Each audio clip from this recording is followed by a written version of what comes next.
Assalamualaikum warahmatullahi wabarakatuh. Halo kawan-kawan dimanapun Anda berada. Kali ini kawan-kawan kita akan membahas mengenai berita bola yang kabarnya sesaat lagi kita akan mengadakan ya FIFA Matchday melawan Palestina dan juga Argentina.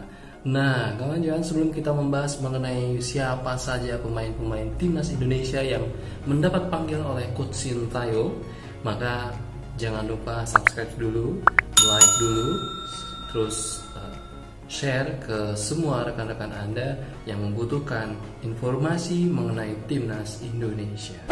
Ya kawan-kawan, kita akan membahas mengenai timnas Indonesia yang kabarnya akan bermain di tanggal 14 Juni 2023 melawan Palestina dan di tanggal 19 Juni 2023 melawan Argentina. Tentunya momen-momen yang sangat-sangat indah ini harus dimanfaatkan sebaik mungkin, semaksimal mungkin oleh Coach Sintayong yang akan menurunkan beberapa pemain naturalisasinya yang telah dinaturalisasi beberapa waktu yang lalu. Dan beberapa waktu yang lalu juga naturalisasi dari Saini Patinama sudah berhasil dilakukan dan di ACC dan menjalani sumpah ya sebagai warga negara Indonesia. Kemudian ada juga beberapa nama baru yang telah hadir di timnas Indonesia untuk menjamu tim dari Palestina dan juga Argentina sebagai lawan uji coba di FIFA Matchday nantinya di bulan Juni. Nggak sabar lagi ya pertandingan tersebut. Tinggal hitungan hari kita akan menghadapi dua tim besar yang berada di peringkat atas ya, di atas Indonesia yang pastinya. Kemudian kita akan membahas mengenai beberapa orang yang telah masuk daftar dari timnas Indonesia di FIFA Matchday nantinya Juni 2023 di Jakarta. Tentunya insya Allah akan dilaksanakan di Gelora Bung Karno. Kemungkinan besar TV yang akan menyiarkan langsung adalah Indosiar ataupun RCTI. Ya, dua stasiun televisi tersebut biasanya memberikan suguhan permainan timnas di ajang-ajang internasional. Ya, lanjut kita bahas mengenai beberapa nama yang akan dipanggil oleh Coach Sintayong. Kita akan bercerita sedikit ya mengenai profil dari tiga aja kita bakal bahas tiga nama yang akan bermain di FIFA Matchday 2023 ini di bulan Juni. Yang pertama kita akan membahas naturalisasi bernama Saini Patinama ya. Saini Patinama memiliki garis keturunan Maluku dari sang ayah ya. Kini pemain yang bisa bermain sebagai bek sayap dan gelandang ini berkarir di Norwegia bersama Viking.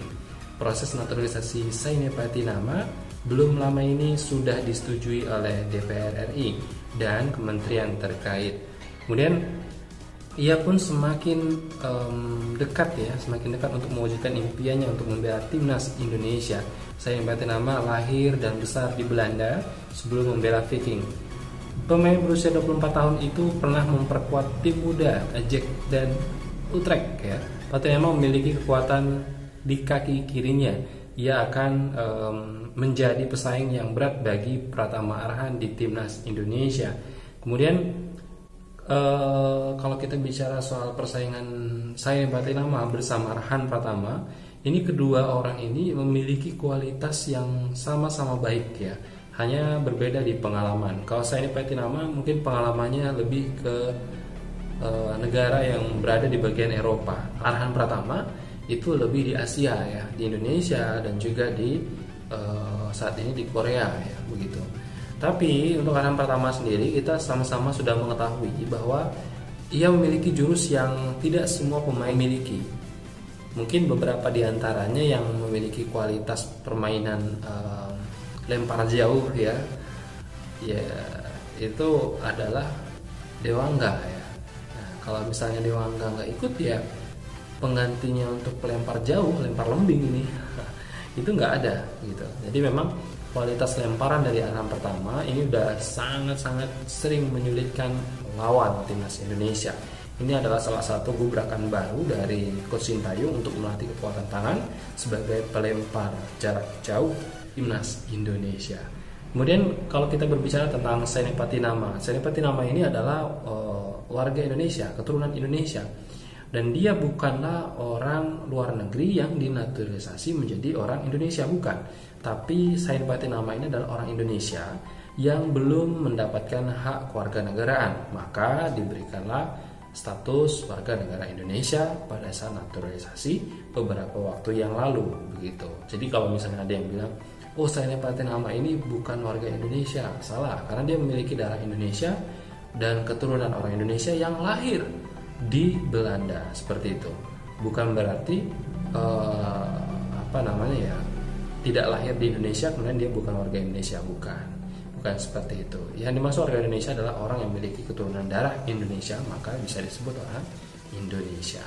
Ya, itulah naturalisasi ya. Maka jadi kalau dikatakan Sainai Patinama itu bukan orang Indonesia, itu salah besar. Dia adalah orang Indonesia yang berhak memimpin timnas Indonesia dan berhak mendapatkan bangku di timnas Indonesia, begitu. Kalau untuk soal kualitas, Sainai Patinama sudah memiliki nama besar ya di Liga Eropa, bahkan banyak teman-teman satu timnya yang menyampaikan rasa bangga ya terhadap Sainai Patinama yang berhasil mencatutkan namanya di timnas Indonesia, begitu. Kemudian yang selanjutnya ya, kita akan bahas si Jordi Amat ya. Jordi Amat ini siapa sih gitu kan?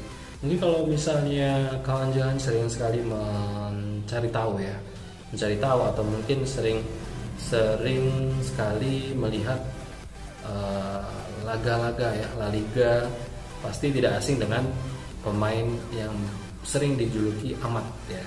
Panggilannya Amat gitu, bukan Jordi malah Amat ya. Indonesia banget namanya, Jordi Amat. Lahir di Spanyol ya. Pernah lama berkarir di La Liga, klub-klub seperti Espanyol, Real Betis dan Rayo Vallecano pernah dia perkuat gitu. Amat juga pernah bermain di Inggris ya bersama Swansea City. Jordi Amat pun sama dengan Sandy Walsh ya, keduanya sedang memasuki proses akhir naturalisasi menjadi WNI, dan saat ini itu Jordi Amat dan juga Sandy Walsh sudah resmi menjadi warga negara Indonesia dan berhak membela timnas Indonesia. Makanya nanti di bulan Juni insya Allah akan diturunkan oleh Coach Sintayong bersama Sainai Patinama, dan dua nama spesial yang akan hadir di timnas Indonesia. Dua nama ini adalah nama naturalisasi muda yang akan dicoba di FIFA Matchday nantinya. Jordi Amat juga bakal menjadi penantang dan mentor yang baik bagi bek-bek tengah timnas Indonesia yang berusia cukup muda ya, seperti Elkan Bagot. Elkan Bagot itu juga naturalisasi ya, tapi bisa dikatakan dia adalah pemain yang memang sangat diandalkan oleh Coach Sintayong. Naturalisasi yang diandalkan oleh Coach Sintayong. Elkan Bagot tingginya menjulang, bisa dikatakan 2 meter lah tingginya ya, kurang lebih seperti itu. Dan memang gak nyampe 200 meter lah, sekitar 190-an cm gitu. Tapi ya kalau kita melihatnya, saya rasa ya sekitar 200 cm lah, jadi kurang lebihnya 2 meter gitu. Dan satu lagi, kalau Jordi Amat ini pesaingnya salah satu di antaranya adalah Rizky Ridho. Rizky Ridho ini adalah pemain lokal ya, pemain lokal yang memang memiliki kualitas di atas rata-rata, sangat memberikan kenyamanan, keamanan bagi lini pertahanan timnas Indonesia. Dan berulang kali Rizky Ridho itu sudah sering sekali menjadi pilihan utama dari Coach Sintayong dan juga Indra Safri. Contohnya kemarin di Asian Games juga Rizky Ridho ditempatkan di posisi sebagai captain dan juga lini pertahanan yang diandalkan oleh Coach Indra Safri. Dan memang kenapa dikatakan sebagai saingan dari Jordi Amat ya, karena hal ini tentu akan kalau saya jadi pelatihnya mungkin akan berat ya memilih antara Jordi Amat atau Rizky Ridho, karena Rizky Ridho ini juga memiliki kualitas yang baik di pertahanan gitu kan. Jordi Amat juga memiliki banyak sekali pengalaman yang luar biasa, bahkan permainan yang dilakukan oleh Jordi Amat itu ketika kita nonton ya, itu kan sering banget ya memang melakukan pertahanan dengan cara yang sangat simple dan sangat santai gitu, nggak terlalu berasa gerusuk, dan pola pola pertahanannya pun juga sangat baik. Jadi saya rasa mungkin Jordi Amat, Rizky Ridho sangat pantas sekali menjadi lini pertahanan timnas Indonesia. Erkan Bagot tentunya juga sangat pantas karena memiliki tinggi yang menjulang. Pada saat umpan-umpan lambung pun dia menjadi salah satu eksekutor yang sangat baik. Dan Erkan Bagot juga mungkin Panjang sering sekali melihat ketika di pertandingan babak-babak akhir, posisinya yang awalnya jadi back itu bisa jadi striker. Nah, ini posisi yang sangat unik sekali sebenarnya, dari back jadi striker. Tapi namanya dunia pesepak bolaan ya, pastinya hal-hal tersebut bukan hal yang aneh. Hal tersebut adalah hal yang biasa saja. Ini adalah racikan-racikan maut dari Coach Sintayong yang sangat-sangat sudah luar biasa ya di dunia pesepak bola Indonesia, memberikan semangat para pemain timnas Indonesia, memberikan semangat pemain liga, bahkan banyak nama-nama baru yang bermunculan di timnas Indonesia atas kepemimpinan dari Coach Sintayong. Ya, kita lanjut ke selanjutnya ya, yang beberapa waktu lalu kabarnya sih sempat dihujat karena tidak bisa membela timnas Indonesia. Kali ini Sandy Walsh dapat menjawab pertanyaan dari penggemar timnas Indonesia. Sandy Walsh akan diturunkan oleh Coach Sintayong di laga Indonesia melawan Palestina. Kabarnya sih seperti itu. Kemudian laga Indonesia melawan Argentina. Sandy Walsh sendiri memiliki garis keturunan Belanda ya dan Indonesia. Namun hasratnya untuk membela timnas Indonesia tak terbendung. Tentunya belakangan ini proses naturalisasinya sudah selesai. Ya, sudah selesai. Sandy Walsh juga berusia 27 tahun. Ia masih bisa memiliki karir yang panjang sekali di timnas Indonesia, dan Walsh ini juga masih bermain untuk klub Belgia, KF Mechelen. Ia menjadi figur penting di klub tersebut. Makanya pada saat waktu lalu si Sandy Walsh ini bukan berarti dia tidak mau membela timnas Indonesia. Kabarnya di beberapa artikel juga menyebutkan Sandy Walsh ini sedang difokuskan di klubnya gitu, menjadi andalan gitu. Ya, mungkin itu saja informasi mengenai timnas Indonesia pada hari ini ya. Mudah-mudahan bermanfaat untuk kita semua. Jangan lupa subscribe, like, dan share buat teman-teman Anda yang mencari informasi mengenai timnas Indonesia yang akan berlaga di FIFA Matchday pada 14 Juni 2023 dan 19 Juni 2023. Salam semangat, salam olahraga untuk kita semua. Jangan lupa subscribe itu gratis.